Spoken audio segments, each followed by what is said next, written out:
Olha, eu adoro ser correspondente. A bomba explodiu debaixo de mim, né? De repente uma explosão, um barulho, uma bomba explode. O correspondente era um ofício, que ele tinha que ser repórter, tinha que ser redator. Tim Maia. Tim Maia? Everybody loves Tim Maia. I love Tim Maia. Yes. Olá, está começando mais um Legião Estrangeira. Hoje um pouco diferente, sem convidados aqui no nosso estúdio da TV Cultura. É uma edição especial, só com reportagens sobre correspondentes internacionais, brasileiros e estrangeiros que vão trocar de posição, de entrevistadores para entrevistados, personagens. Jornalistas fora dos seus países de origem podem ser imigrantes, refugiados ou simplesmente expatriados temporariamente, como eu também já fui. São situações bem diferentes, claro. Mas em todas, com certeza, existe aquela busca por acolhimento, solidariedade, integração ao ambiente. E para isso, e para o próprio trabalho jornalístico, a curiosidade e até a generosidade em relação ao diferente são fundamentais e rendem sempre boas histórias para contar. Vamos a elas? Preparados? Então vamos lá. Nós temos um indiano que fundou um bloco de carnaval em São Paulo, um japonês às voltas com a língua portuguesa e uma greco-alemã que começou a se interessar pelo Brasil, bem longe daqui, ainda na infância.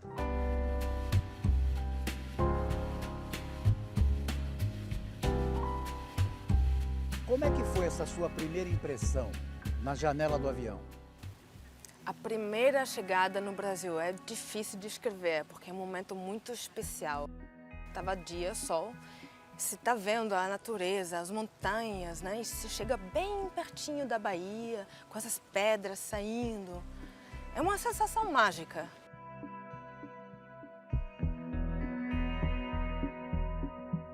E aí, depois, anos depois, quando eu conheci a música do Tom Jobim, Samba do Avião, eu entendi imediatamente. Vejo o Rio de Janeiro, estou morrendo de saudade. Rio, teu Copacabana, Rio, você foi feito pra mim. Na verdade, você conta que a tua atração pelo Brasil, ou essa relação, começou muito antes, né? Bem antes. Eu conhecia o Brasil, eu tinha escutado muita coisa sobre o Brasil, então, sim, começou muito antes. Quando eu tinha 8 anos na escola, eu escrevi uma história, um conto grande, né? Todo mundo poderia escrever sobre qualquer tema, só que era um trabalho grande. Eu escrevi, sim, eu escrevi sobre os Yanomami, o povo Yanomami aqui no Brasil. Então, acho que esse foi meu primeiro contato realmente com o Brasil. E cortei imagens, colei, escrevi. É uma coisa da escola que eu mais me lembro hoje em dia, eu acho. E o que te atraiu nesse assunto, nos Yanomami? A ideia é que tem um povo muito mais ligado à natureza, né? Com sabedorias que nós não temos. Eu achei muito... me tocou muito.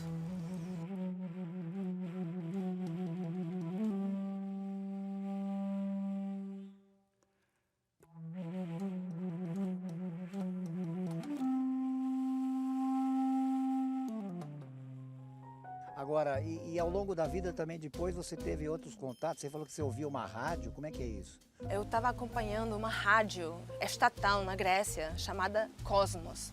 E eles tocam música do mundo inteiro, mas eles amam música brasileira. Então eles tocam, mais de 50% das músicas que eles tocam são músicas brasileiras. Então eu estava sempre ouvindo essa rádio. Agora, você tem uma mistura aí de bandeiras na vida, né? Quer dizer, Grécia, Alemanha, Inglaterra, Brasil. Como é que é isso na cabeça? Você é mais o quê? Eu não consigo dizer isso, eu sou tudo isso. Eu sou tudo isso. É difícil, às vezes, unir tudo isso, porque eu sempre estou longe de pessoas que eu gosto muito. Então eu sempre sinto saudade das pessoas que eu queria estar. Nunca estou com toda a gente que eu gosto, que eu amo. Como é que é essa história a ligação do grego com o português? Parece que você faz você já fez até um trabalho nesse sentido, né? Muitas palavras do grego foram, né, se incorporaram ao português. Então eu fiz vídeos para a BBC Brasil sobre etimologia. Acho que é uma maneira muito interessante de navegar a nossa história, a nossa cultura. Dá para contar a história do ser humano através da língua. Dá só uns exemplos dessas palavras que você diz, grego, português. Essas mulheres guerreiras lembravam a ele um mito grego da antiga Grécia sobre as mulheres guerreiras, as amazonas. E elas... Como é que é a Amazônia em grego? Amazonas. Exatamente assim. Sim. E elas eram mulheres que lutaram com arco e flecha. E o mito fala que elas tiraram um seio para poder manejar melhor o arco e a flecha. E amastos, em grego, significa sem seio. O prefixo acéfalo, anormal, apolítico, né? E mastos, que é o seio. Então, amastos, Amazonas, Rio Amazonas. E você, como jornalista, como é que vê a nossa democracia? Na democracia, as pessoas estão muito removidas das decisões, né? Vão lá, votam uma vez e dão todos os direitos para 4 anos, para todas as decisões para um governo, né? Como é que você acha que o brasileiro se enxerga?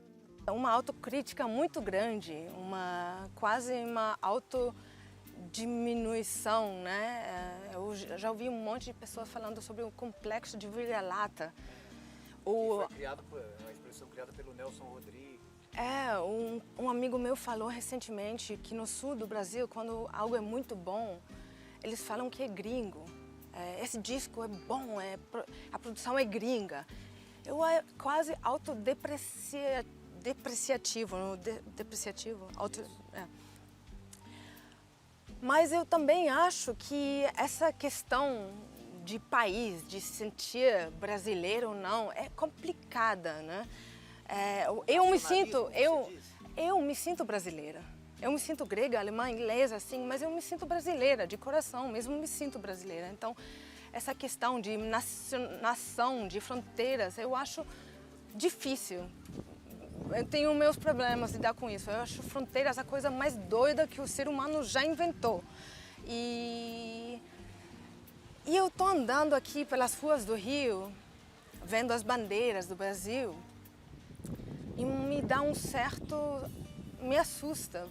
Eu acho que como alemã eu tenho com o nosso histórico de nazismo, de nacionalismo, eu estou sensibilizada por isso. E para mim a bandeira significa uma coisa extremamente patriótica. Então eu ando pelas ruas e me dá um certo medo. Eu acho que não é uma coisa exclusiva do Brasil. Eu acho que muitos países estão se fechando e olhando para o próprio umbigo deles, né? Agora, o que mais você vê de bom no Brasil? Eu acho que é a cultura. Acho a cultura aqui muito viva. E o que dá tristeza no Brasil? O que me dá muita tristeza é a desigualdade, que é muito mais gritante do que eu imaginava. E no Rio, que outra impressão você teve assim que chegou? Acho que trabalhando no Brasil, filmando no Brasil, eu tinha o privilégio para conhecer muitos lugares diferentes que são difíceis às vezes de acessar sem ter que trabalhar em alguns lugares, né? Então eu acho que transitei bastante na cidade.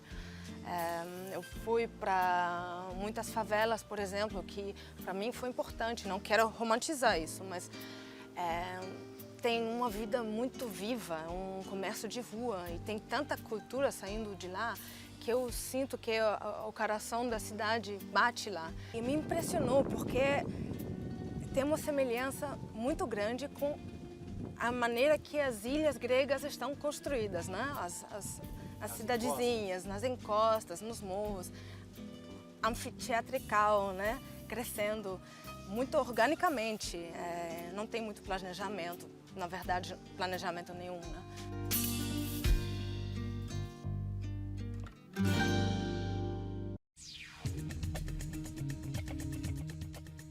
A vida de um indiano pelo mundo. Em outro ponto da Ásia, na Europa, na América do Norte, mas ele se encontrou mesmo na América do Sul. especialmente no Brasil. Por que o Brasil foi mais receptivo? Em que exatamente? Quando que eu cheguei aqui, eu não falava português. Só bom dia, como vai, tudo bem. Até agora eu não falo certinho, não, mas Que é eu estou isso? tentando. Você quer que eu te elogie? Não, não. Porque todo mundo ajuda. Eu vou falar, essa é uma anedota, foi no Rio de Janeiro, eu estava na Copacabana e eu estava procurando um lugar, uma rua. Que eu chamei uma cara, por favor me ajuda, e falei em inglês. Please help me. Ele não falava inglês. Ele me falou, espera. Ele ligou para um amigo que fala inglês e quer falar com ele. E amigo dele me explicou que onde fica essa rua. Essa é Brasil. Choban Saxena, de 52 anos, vive por aqui desde 2012. Adora a nossa receptividade, que não foi a mesma em outros endereços. Eu morava lá na Nova York em 2001 até 2004. Eu estava lá no dia de ataque de 11 de setembro. O único correspondente indiano em Nova York dia de ataque de setembro. Eu cheguei, eu acho que 2 ou 3 meses antes de ataques. E o clima mudou completamente. Uma pessoa como eu, essa cara de árabe, ele não sabe você é árabe, você é muçulmano, você é indiano, paquistanês, não sabe. Você é estranho. Estranho, com uma cara de terrorista. Eu gosto muito do povo brasileiro, sinceramente. Eu morei na Nova York, morei em Londres, não tenho nada contra eles, mas a cultura lá é diferente. É chama vibe, né? Você mora no país, você sente essa vibe, essa energia. O casamento com uma brasileira, também jornalista, pode ter facilitado. Mas não foi só isso.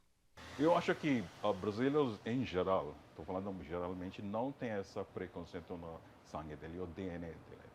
Não tem preconceito. Mas aqui em Brasília eu sempre senti muito alegria, muito amor.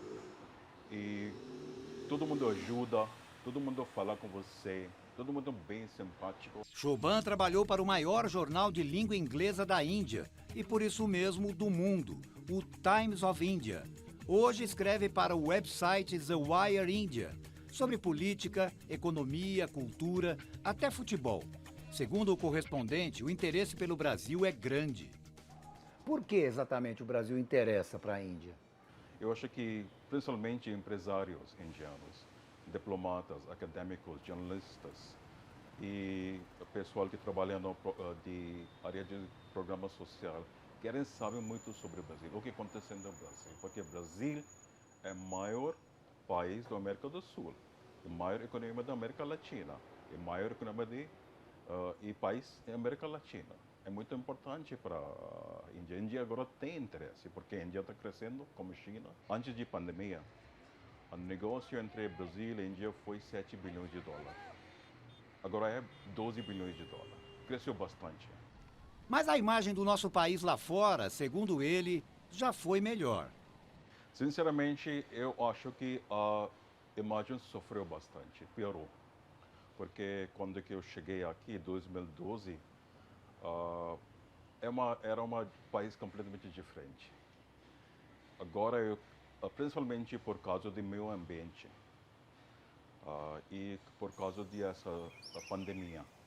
A eleição brasileira deste ano causa grande expectativa. Porque o Brasil vai ter eleições neste ano, agora todo mundo fica muito curioso e ansioso sobre o que vai acontecer no Brasil. Eu acho que tudo na Índia, inclusive o governo, empresários, a mídia, diplomatas, todo mundo tem agora olho para o Brasil. 10 anos no Brasil, o Choban confessa que ainda não conhece boa parte do país. Mas ele já parece bem abrasileirado na hora de comer. Acarajé e moqueca, meu favorito.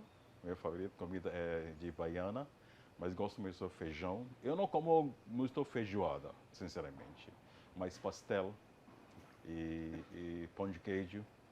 Coxinha, né? Coxinha, comida mineira, gosto muito. E comida mineira, maravilha. E cachaça também, maravilha. Churrasco não é muito a praia dele, até por questões culturais. A churrasco, sinceramente, não fiz muito, porque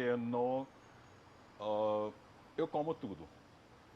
Mas eu prefiro frango e peixe. Aqui, restaurante aqui, eu como cabrito também, porque é excelente cabrito aqui. Nada a ver com essa questão da vaca sagrada na Índia. É cultural, porque não tem vontade. Porque a gente, não é questão de vaca sagrada, a gente tem uma relação diferente com vaca. É como você tem com cachorro e gato. É a mesma relações, mais ou menos. Na área de cultura, ele mergulhou no carnaval. É fundador do bloco Bollywood, que já desfilou com milhares de integrantes em São Paulo. Carnaval na veia e bloco Bollywood, a gente toca música de Bollywood. E ano 2020, ano passado, ano 2020, a gente tinha 8.000 pessoas, maioria brasileiras, tocando música indiana, dançando na rua.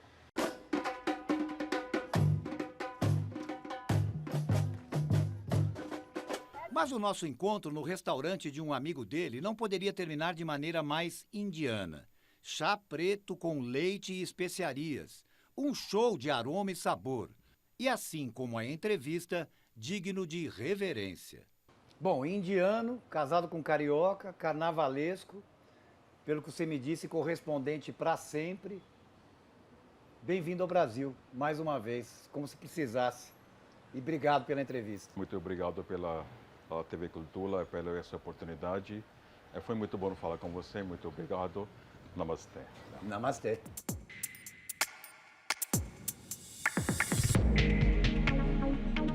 Uma cena nada incomum em São Paulo, terra de tantos imigrantes e descendentes de japoneses.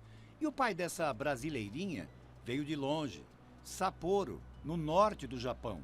Então, eu não sabia nada sobre o Brasil. Na minha cidade, muito pessoal da Rússia, Ucrânia, chinês também, coreano. Mas eu nunca encontrei com brasileira, incluindo outros pessoal da América Latina. Sim. E um momento que eu encontrei com uma brasileira, né, que veio do Brasil, fazendo estagiário lá na cidade, e conversei, virou amigo, né? E veio o convite para Yamaguchi Takafumi, recém-formado, trabalhar no São Paulo Shimbun, tradicional jornal da colônia japonesa. Bom, você veio do outro lado do mundo, sem muita informação, ou quase nenhuma informação sobre o Brasil. Por outro lado, veio para um país e para uma cidade, São Paulo, com uma grande colônia japonesa. Isso facilitou, isso diminuiu a estranheza, digamos assim? Não, é muito, né? Muito, eu achei muito amigável, né? Com amigos, pessoas de descendente japonês, que me ajudou bastante. Até essa pessoa que não me conhece, mas ajuda muito também. Aqui na cidade, muito bom para viver, né? Muito pessoa que me atenção, muito gentil para estrangeiro, né? Muito dá atenção para estrangeiro, muito bom. Mas sempre houve problemas, né? Sem falar a língua, Sim, muita confusão, não? Sim, sim. Sabe batata? Eu fui para uma casa do amigo. Eu queria uma manteiga, em japonês chama butter, né? Em inglês também. Uhum. Eu falei, eu quero butter. Mas essa faxineira trouxe uma batata, né? O casamento ajudou com algumas expressões domésticas. Quando eu morava junto com minha esposa, descendente japonês. Ela fala japonês, mas ela fala português também. Quando me pedi um trabalho em casa, ela fala português, por exemplo. Pendurar roupa, né, que não usava pendurar. Pingando água, pingar, o que é pingar? E fora de casa, a proximidade física assustou no início. Pessoa muito amizade, porque fazer beijo no rosto, tocar muito no corpo, no cumprimento, na hora, a pessoa já aparece mão na minha frente. Essas coisas, pouca coisa que brasileiro acostumado, mas a gente Uma proximidade, proximidade assim, que o japonês faz como? Ele só faz uma reverência. Né? para tocar a pessoa é complicado, né, no Japão. Uma parte importante do trabalho de um correspondente é não cobrir só os assuntos chavões sobre o Brasil, até derrubar preconceitos com estrangeiros. Mídia, por exemplo, no Brasil também, quando o estrangeiro mata uma pessoa, o estrangeiro faz uma coisa, sempre aparece país. Italiano faz uma coisa, japonês que roubou, né, de nacionalidade. Lá no Japão também, quando o brasileiro matar a pessoa, brasileiro que matou uma pessoa, brasileiro que roubou, sempre ouve essa informação. Quem ouve muito essa informação é preconceito maior. Yamaguchi conta que mudou de visão sobre muitas coisas. Favela, por exemplo. Não é imagem boa sobre favela, mas eu aprendi muito que muita gente mora, né, que trabalha na cidade, mora na favela também. Que quando eu fui, muita gente me ajudou também, dá, né, atenção para mim, conversou bastante com as pessoas. Esse também completamente mudou meu preconceito. Não é que todo mundo, né, quer morar no lugar, todo mundo mora com orgulho na favela. Traficante existe, mas existe essas pessoas que não um lugar que não consegue viver o outro lugar, né? Claro que ele tem falado muito sobre pandemia. Interessa aos editores dele. Brasil, São Paulo,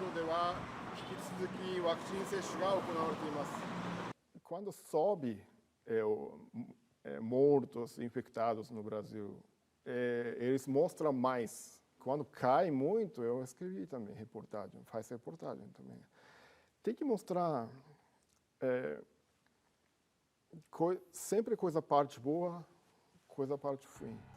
Ele conta que o Japão até demorou um pouco para comprar vacinas contra a Covid-19.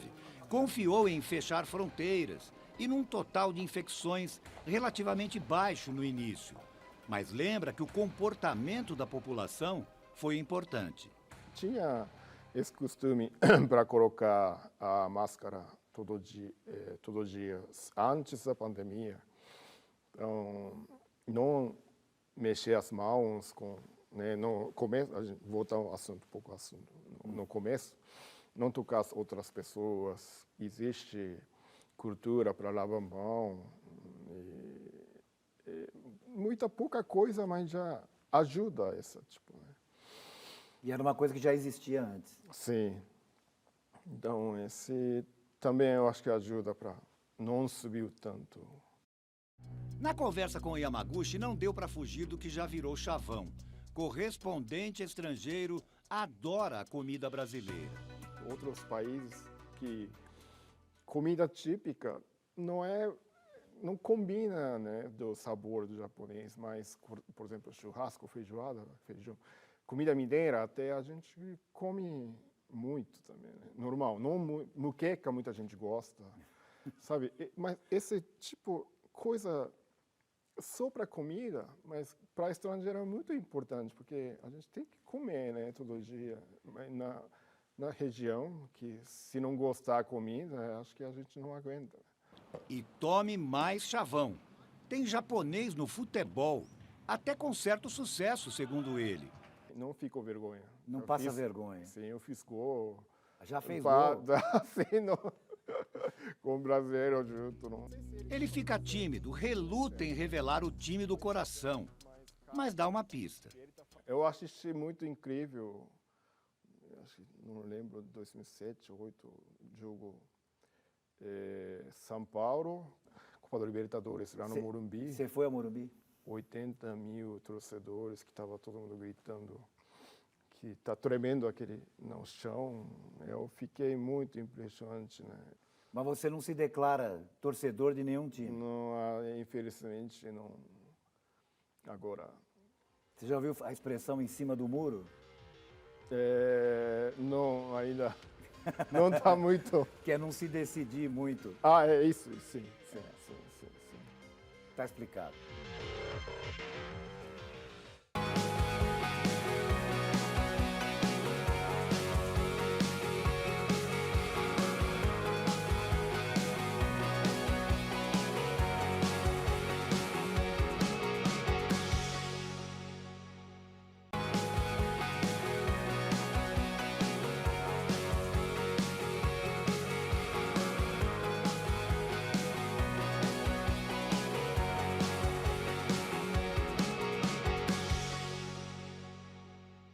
Boa parte da história do mundo moderno passa por correspondentes internacionais.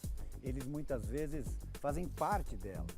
Tem histórias paralelas para contar também, alguns mais do que outros, como Albino Castro.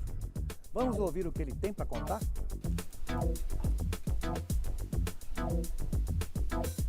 A casa dele é cheia de lembranças, textos, fotos, objetos que ilustram as memórias do jornalista. Boa parte delas de correspondente brasileiro na Europa. No tempo da morte do Marechal Tito na Iugoslávia. Da redemocratização de Portugal, da Espanha. Testemunha, fazendo o que já foi chamado de rascunho da história. E no tempo muito distante da internet, em que as matérias eram enviadas por telex. Só quem viveu para explicar. O correspondente era um ofício, que ele tinha que ser repórter, tinha que ser redator, tinha que ser operacional, tinha que saber lidar com as máquinas, que eram aquelas máquinas antigas, saber digitar num telex cego, que você batia sem ver o impresso. Se você errasse uma letra, você não tinha como corrigir, porque você não via a letra. É como se fosse uma máquina de escrever, que você consegue transmitir através do cabo submarino, né, marítimo, para o resto de outros lugares do mundo. O que você digita aqui aparece lá. Era um milagre. E as tentativas, mesmo na Europa, para falar com São Paulo ou com o Rio, levava 3, 4 horas. Eu cheguei a ficar uma vez 2 meses incomunicável na guerra do Líbano. Ou seja, não conseguia me comunicar nem por telefone, nem por telex, com a redação no Brasil. E como trabalhar? Nós trabalhávamos mandando sem saber se chegava. Mesmo com toda a facilidade técnica que existe hoje, né? Quer dizer, melhorou a cobertura internacional ou piorou? Como é que o senhor vê? Eu acho que a rigor melhorou. Porque os meios são melhores. Por exemplo, eu fico pensando, por exemplo, eu mantenho uma coluna. Eu sou colunista de um jornal português. Eu dou uma olhada na internet. Como sou um velho profissional de imprensa, eu junto as coisas e faço uma coluna. Antigamente não era assim. Por favor, avisar o Luiz Carlos Melo no esporte que as matérias dos torneios de verão estão engatilhadas, porque cobria tudo. E hoje em dia a impressão que eu tenho é que é mais fácil trabalhar. E hoje o ofício de correspondente, na verdade, virou um ofício de redator. Ele é mais redator do que correspondente. O correspondente mais redator do que repórter? Do que repórter. Porque nós tínhamos que ir para a rua levantar, gastar sola, às vezes até trocávamos informações. Eu tinha muitos amigos de outros países. Hoje em dia você tem mais acesso, todo mundo sabe tudo de todo mundo. De volta ao Brasil, Albino foi diretor do jornal Gazeta Mercantil e também dirigiu o jornalismo da TV Cultura e do SBT, onde apostou na busca de uma linguagem popular. É um grande show, né, a televisão. O jornalismo televisivo também é um grande show. De toda essa sua longa e ainda em curso carreira, o que você mais gostou? O que eu mais gosto é televisão. Eu teria adorado ter sido correspondente de televisão. E a televisão se tornou a minha paixão, né? Eu deixei de ser correspondente ao entrar na Tele Monte Carlo. E ali eu juntei as coisas que eu amava. Eu juntei texto, história, cinema, fotografia. foi performance. Eu acho que a minha vida de correspondente foi fabulosa, mas foi uma iniciação que eu tive para depois ser um bom homem de televisão. E por isso te admiro tanto. Opa, que é isso. Aí eu ganhei o dia. Obrigado. Que isso. Obrigado eu. Uberaba, cidade importante de Minas Gerais. Mas o nosso destino não é urbano.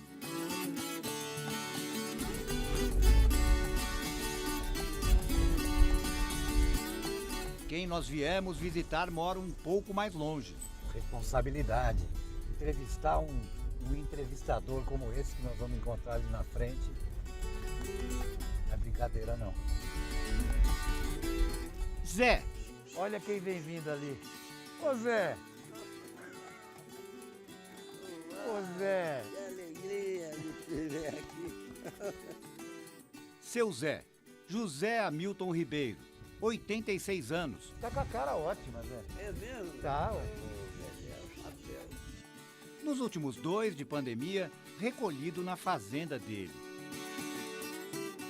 E foi também numa zona rural, mas do outro lado do mundo, que ele viveu o episódio que marcou sua vida e a longa carreira de jornalista.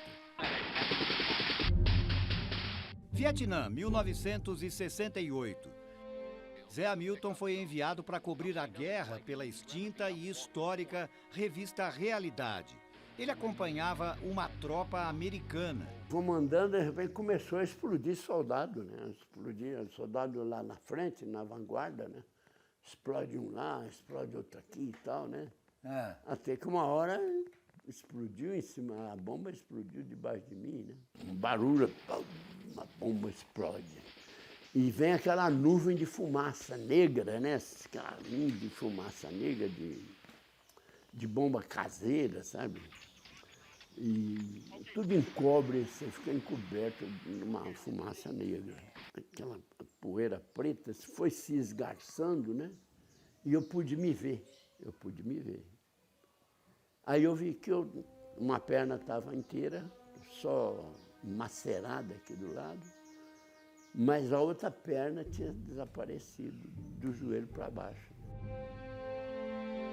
Socorrido, ele foi parar nos Estados Unidos, onde foi reabilitado, se adaptou a uma prótese. Além dessa memória dramática, ele lembra que trouxe do Vietnã mais experiência no que julga essencial na profissão: confiar desconfiando. De um informante Vietcong, por exemplo. Enfim, o cara era vietnamita, né?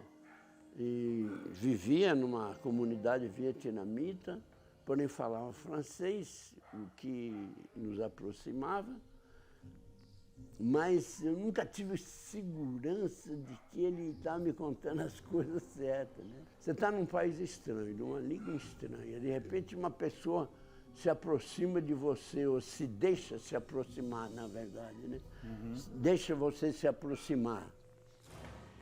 Mas aí você fica falando, mas esse cara está interessado em quê, né? Mas no fim cheguei à conclusão que ele era honesto, que estava trabalhando sério, que ele, sabe, que ele me passava informações verdadeiras, sentimentos verdadeiros, né?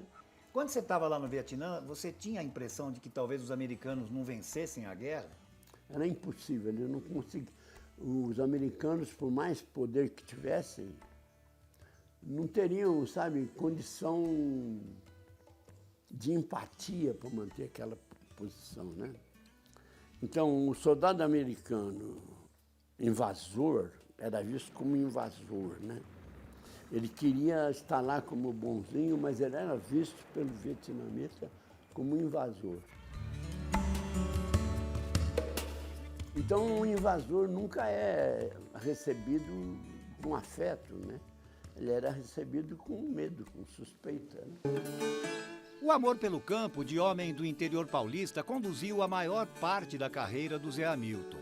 Ele trabalhou em jornais, revistas, escreveu muitos livros, mas mergulhou mesmo na televisão. E durante 40 anos foi repórter do Globo Rural da TV Globo, traduzindo a roça para o povo da cidade.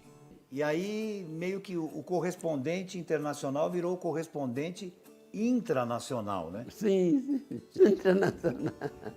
É um título bonito esse aí, internacional, né? Corresponde. Eu não tinha pensado nisso. De dar voz a certas pessoas, né? E certas sociedades e comunidades, né? Então, a gente procura na profissão assim, as pessoas significantes, né? Significantes, não é mesmo? Você chega assim numa pequena comunidade, você encontra pessoas que, morando ali, têm um olhar de ver que aquela realidade é uma realidade interessante, que é um mundo, vamos dizer, maravilhoso, né? E você acha essas pessoas. Você chega e reconhece, né, Gaspar? Você chega numa comunidade dessa, você começa a perguntar, a indagar, a se informar, e você percebe qual é a pessoa que tem alguma coisa a dizer, né? Esse faro, né, de buscar a personagem, a boa personagem, é que faz o jornalista, eu acho, né? Mas como tudo começa? No caso dele, foi aos 10 anos. Um pequeno avião caiu num lugar afastado da cidade e a molecada correu para ver. Chegamos no avião, ó, o piloto estava lá machucado, olha, mas estava vivo. Mas estava machucado lá. Sua primeira reportagem? Pois é, rapaz. Aí eu fui tentar falar com o piloto e saber o que aconteceu, por que caiu, por que não caiu, como é que foi, como é que não foi, né? Fiquei furungando ali as coisas, né? Com outros moleques, né? Aí quando voltei para casa, a vizinhança toda estava me esperando lá, rapaz, sabe? Aí quando eu cheguei, teve que dar uma entrevista coletiva. Eu falei, nossa, rapaz, você vê que... Será que é possível ganhar vida com isso?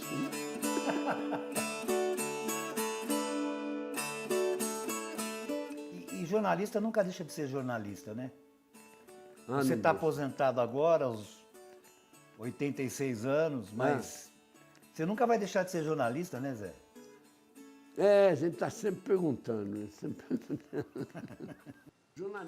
Mesmo crítico e sem meias palavras, como sempre foi, o Zé Hamilton tem uma visão otimista sobre o Brasil, que conhece tão profundamente e há tanto tempo. Então, eu acho que o Brasil tem uma força interna, né? Uma força telúrica da terra, né? Que não é nenhum medíocre, nenhum safado, né? Como esse povo que está no poder hoje, que vai destruir, né? Não é. Então, a pessoa que age assim, né? Age mal em relação ao Brasil, a pessoa que não entendeu o Brasil, não percebeu que país é esse, né?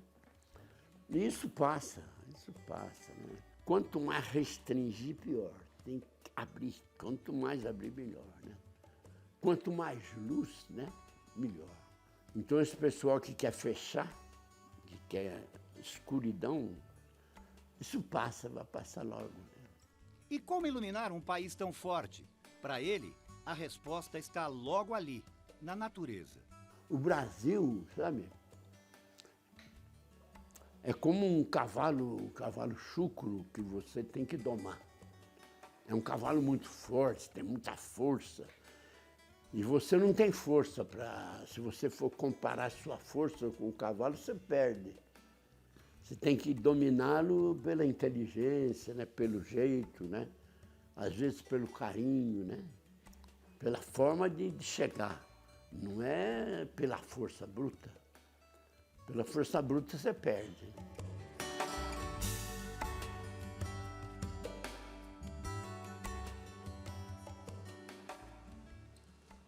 Que privilégio ouvir essas histórias, né? Mas ainda não acabou. Daqui a pouco o nosso Legião Especial traz mais 2 correspondentes estrangeiros. O sueco que aprendeu português depois de levar um fora da namorada. E um sírio fã de Tim Maia.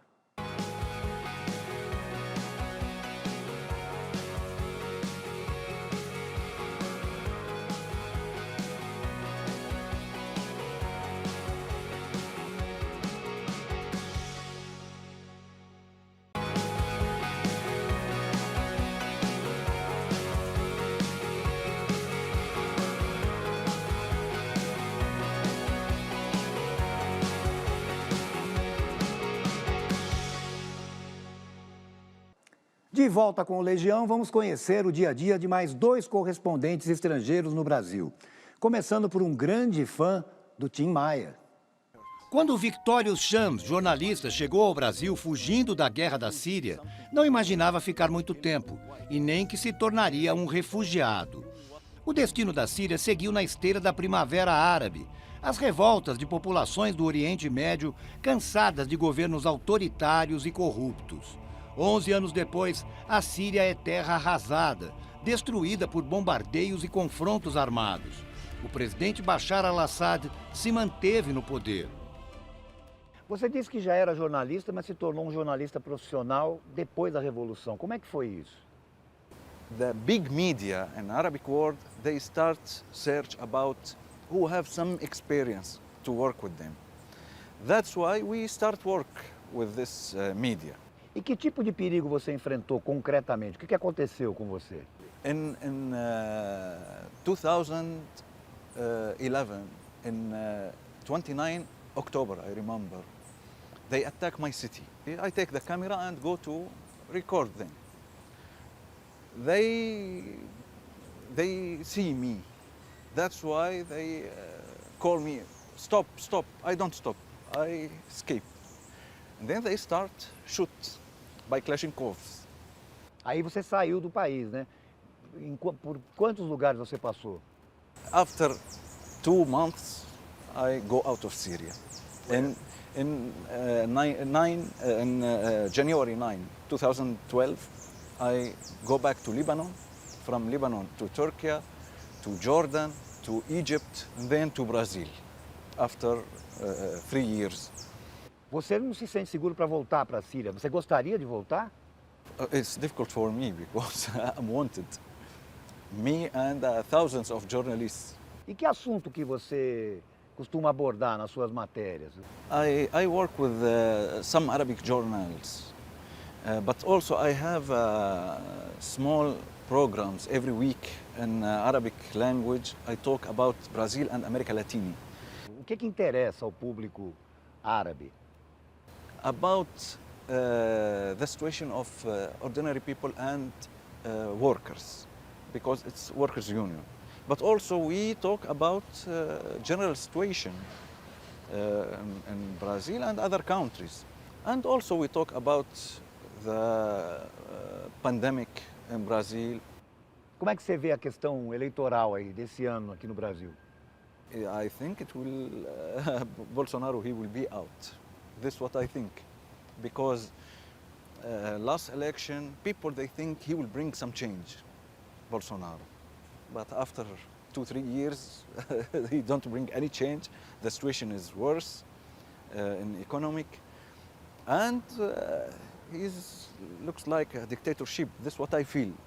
I see the Brazilian people, how they talk.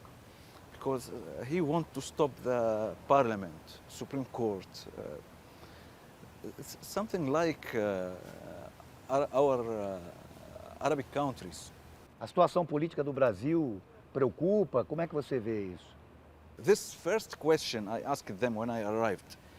Can I say whatever I want here? They said, yes, why you ask? Of course you can. You're not used to it. Yes, I told them because there I was in Syria, Lebanon, Egypt, Jordan. The life is difficult. Maybe if you say something wrong, they will kill you. They said, no, here you can do whatever you want. You can say whatever you want. We have a democratic here. Na adaptação assim, por exemplo, a comida ajuda? Existe muita comida árabe, né? We can't talk about food in Brazil. We can talk about food in each state alone in Brazil. Because I will give you one example. I go to some state, like Bahia, Minas Gerais, Rio de Janeiro. I go to Brasilia. Arabic food you don't find there. You can find in Sao Paulo. It's difficult to find in Bahia, for example. Japanese food, it's difficult to find in other place. Pizza, maybe sometimes difficult. That's why pizza is Italian, but the best one who make pizza is Paulistano, here in Sao Paulo. The best pizza, the best macarona, the best sushi, I think, delicious more than Japan in Sao Paulo. You see, it become a part of Sao Paulo culture, this food. O Victórios ainda não se sente seguro para falar em português, porque pratica pouco. Só se comunica em árabe no trabalho, mas ele já entende de boa música brasileira. For me, I like, I don't know if you like Tim Maia. Tim Maia?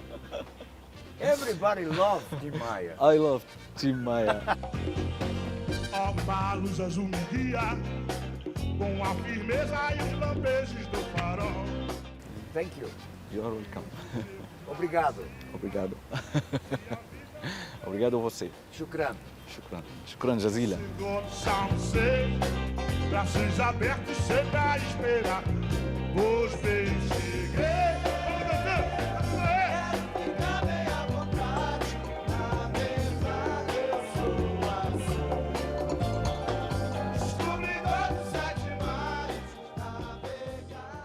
Da Suécia para o Brasil, sem passagem de volta.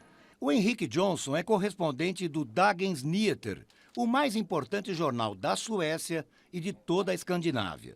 Eu adoro ser correspondente, porque o meu trabalho é traduzir o que está acontecendo aqui para o sueco, para o leitor sueco. Então, essa não é só fazendo jornalismo, é também entender como o sueco vai entender a matéria. Então, essa é muito bom, é prazeroso para mim. E ele só veio parar no Brasil depois de ter o coração partido. Foi engraçado, porque eu estava trabalhando no Ministério da Cultura, na Suécia, como assessor de imprensa. E apaixonei por uma sueca maravilhosa que deu um pé na bunda. Então, fiquei lá com esse problema e vi que o Itamaraty, da Suécia, o Ministério das Relações Exteriores, estava procurando pessoas para ir para a Exposição Mundial em Lisboa, 98. Eu pensei, tem que sair dessa menina, tem que ir embora, quero pegar esse trabalho. É só que para pegar esse trabalho você tinha que falar português.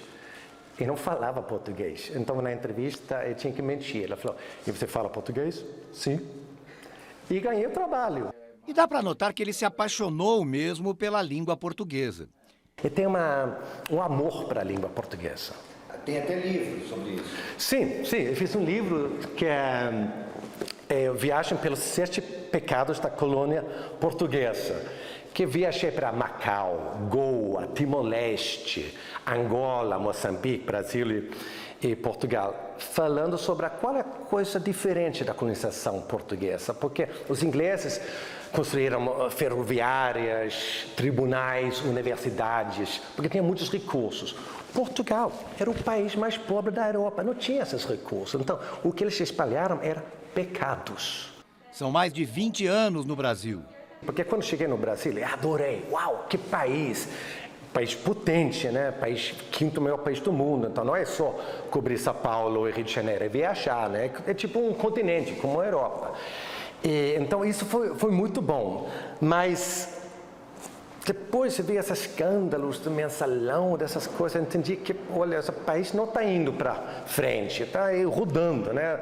Tá bom, agora tá ruim, agora tá bom. Então, não, isso dá um pouco de blues, um pouco de, não sei, uma tristeza, assim, porque o Brasil tem tanto potencial para ser o novo Estados Unidos, tem tudo, rico, mas não decola.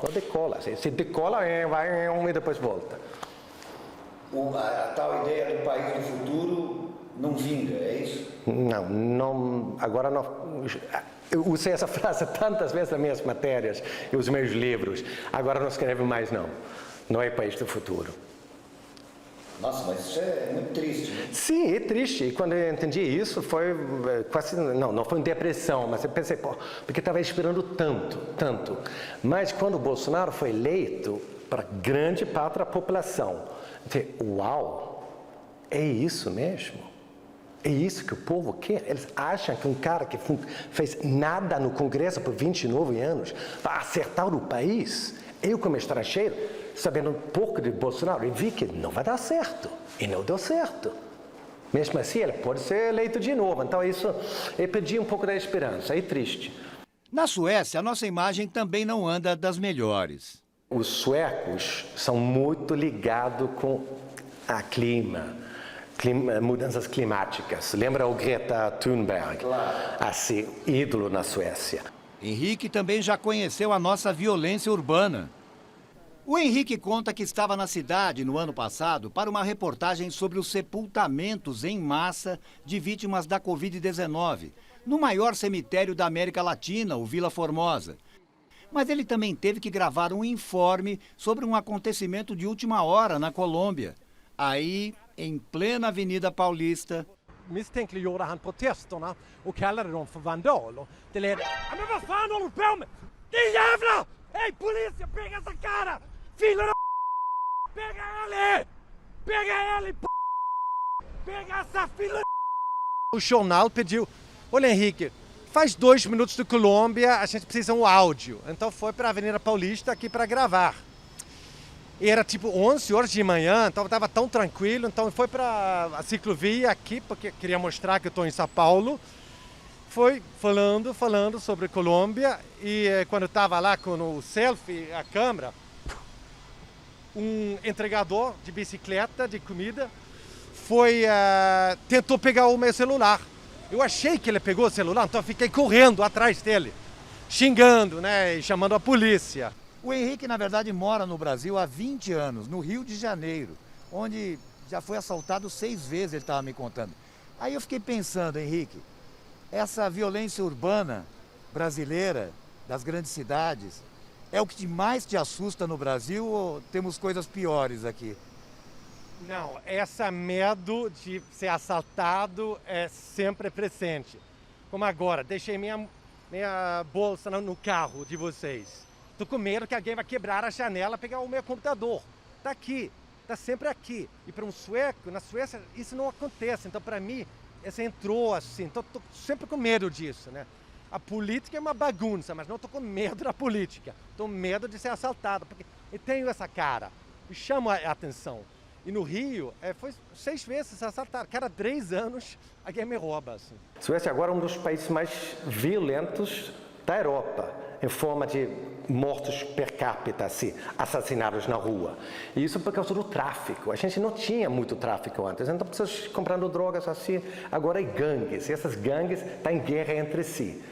E eles mandam explosões, então toda semana tem alguém, alguma coisa explodindo, um morto, alguma coisa assim. Então, Suécia, como quando cheguei aqui 20 anos atrás, Suécia era, uau, paraíso. Não, a Suécia está começando a ser mais como o Brasil. A Suécia era um país muito civilizado, muito tranquilo, e de repente começou essa violência, né? A lua de mel tem suas amarguras, mas Henrique diz ter bons motivos para ficar por aqui. O que eu gosto mais é essa coisa, o contato. É muito fácil fazer contato. Ontem estava indo para um restaurante coreano e na volta passei uma sambinha num boteco. Eu fiquei curioso, não parei, fiquei andando. E uma moça lá na mesa falou, oi, tudo bem? Opa, ela não me conhece, mas falei, oi, tudo bem? Sim, tudo bem. Na Suécia isso nunca vai acontecer, ninguém nem vai ver você. Então o brasileiro é muito receptivo, muito essa coisa de falar. Então é isso que eu adoro.